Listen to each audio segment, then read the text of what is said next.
Hoy vamos a hablar de vampiros, el tipo de vampiros que hay incluso en las iglesias. Sinceramente yo no encuentro una base para decir que son reales. Mitologías, cuentos, películas, libros que hablan que sí son reales, pero no hay nada firme, nada fuerte. Yo agarré los vampiros como una diversión para darles una clase. En la realidad sí existen los vampiros, pero más que vampiros que chupan sangre, son vampiros energéticos, que chupan la energía de cada uno de nosotros. Vampiros lo primero que hacen es chupar la sangre. Según los cuentos, no pueden morir, pero tienen que chupar la sangre de otros y puedan seguir vivos. Bueno, los vampiros energéticos son personas que te privan de la energía vital o emocional. Yo creo que todos nos hemos topado con algún vampiro energético. Que cuando hablas con ellos hay algo que te absorbe. ¿Por qué? Porque ellos son incapaces de entregar o dar honestamente y tratan de chupar la vida de esas otras personas. Existen. Si te muerde uno de estos vampiros y absorbe tu energía vital, te puedes convertir en uno de ellos. 3. Te mueres. El fin, la meta, te desenfoca de tus metas, te desenfocan de tus sueños, te desenfoca de tu libertad. Siempre creen tener la razón. ¿Han tenido algún encuentro cercano con algún vampiro? 4, muy importante. También los vampiros le tienen miedo a la cruz. Por más que les enseñas la palabra de Dios, ellos la repelen. Su estrategia es una falsa necesidad de amor, es una falsa lástima, es una falsa culpa. Todo aquel que te incita a los extremos es un vampiro energético. Quiero hablar de 2 tipos de vampiros energéticos. Son los vampiros energéticos de murmuración y vampiros energéticos de crítica. Les traje un video, eso es lo que trata de hacer la murmuración o la crítica. Siempre trata de tumbarte. Una crítica hacia tu trabajo, hagas lo que hagas, siempre va a haber alguien que te critique.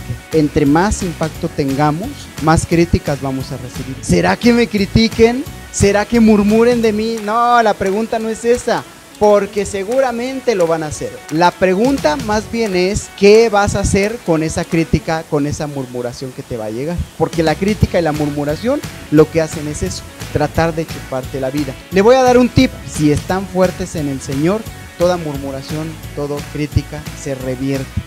Así como hay crecimiento en el espíritu, también hay degradación en el espíritu, para enseñar cómo funciona la murmuración. Lo dejó explícito Jesús en Mateo capítulo 5 versículo 22. Son 3 niveles que da. Primero, empieza con un enojo, entra el espíritu de murmuración. Algo que no te está agradando en un lugar, en una iglesia, empiezas con un enojo. Generalmente se expresa en la casa, con tu familia, lo expresan en la mesa. Es peligrosa la murmuración porque es un enojo que no estás canalizando bien, que lo estás dando a conocer a los que son tuyos. Cualquiera que se enoje con su hermano es culpable. Es algo que dejan implícito o hablan detrás de otro. El primero es un espíritu de murmuración que habla del enojo que tengo en mí, y el segundo es un espíritu de odio. Ya lo dices más abiertamente, se puede convertir en un odio hacia la persona, hacia la iglesia, hacia el hermano. El punto máximo de la murmuración es llamar fatuo.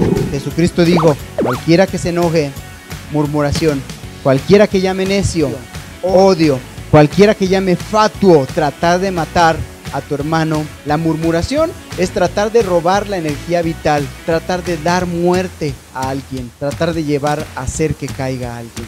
¿Cómo tratamos a los vampiros energéticos de la murmuración? Número 1, prevenir. Mateo 16, 22 al 24. Pedro lo llevó aparte y comenzó a reprenderlo. De ninguna manera, Señor, esto no te sucederá jamás. Primero te aparta, te aísla de los tuyos, te lleva aparte. De ninguna manera, Señor, esto no te sucederá jamás. ¿Está murmurando? ¿De quién está hablando Pedro? Está hablando de lo que papá quiere hacer con Jesús, porque eran los planes de Dios. Está murmurando contra Dios.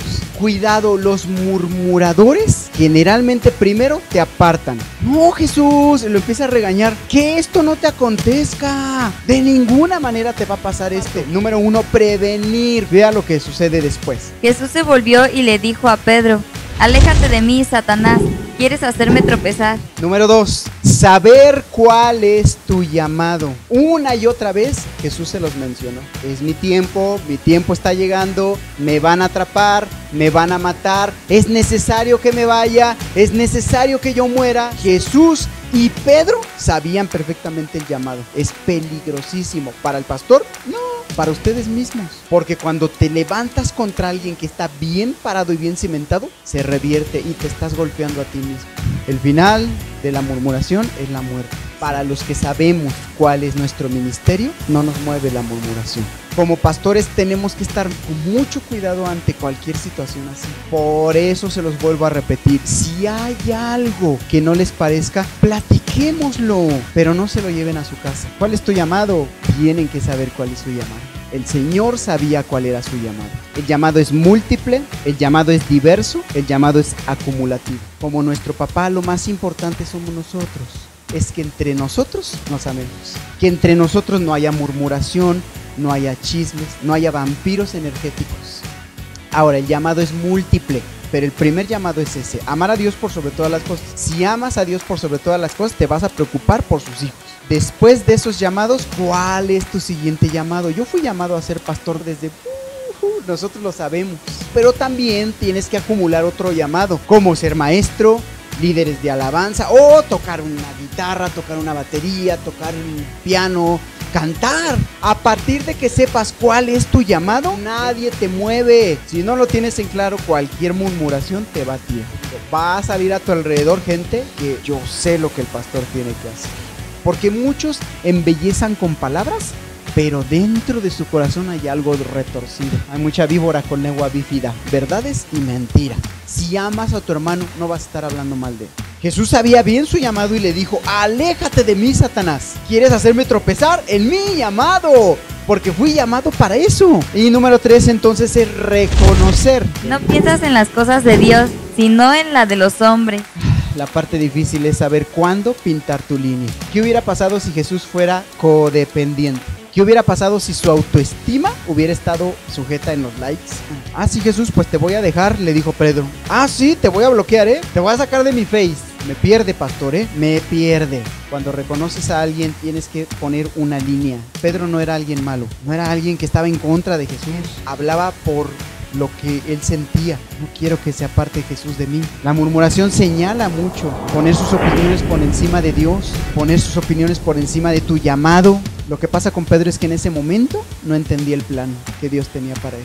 Y como no lo entendía, pues dijo lo que pensó que era lo más correcto. Siento culpable porque si yo estuviera con Jesús, yo también le hubiera dicho: no te voy a dejar. Pero el plan de Dios es más allá de lo que nosotros vemos, y a veces cometemos el error de tratar de frenar el plan de Dios, y a veces hablamos más de lo que tenemos que hablar porque no entendemos el plan. Entonces la parte difícil es saber cuándo pintar tu línea, aunque sea el hermano más amado, más querido. Lo importante no es lo que piensen de mí, aunque sea mi hermano el que más quiero, el que más amo. Lo importante es lo que Dios piensa de mí. Repito, número 1, prevenir. Número 2, que tienes que saber cuál es tu llamado. Y tu llamado principal es amar a tu hermano.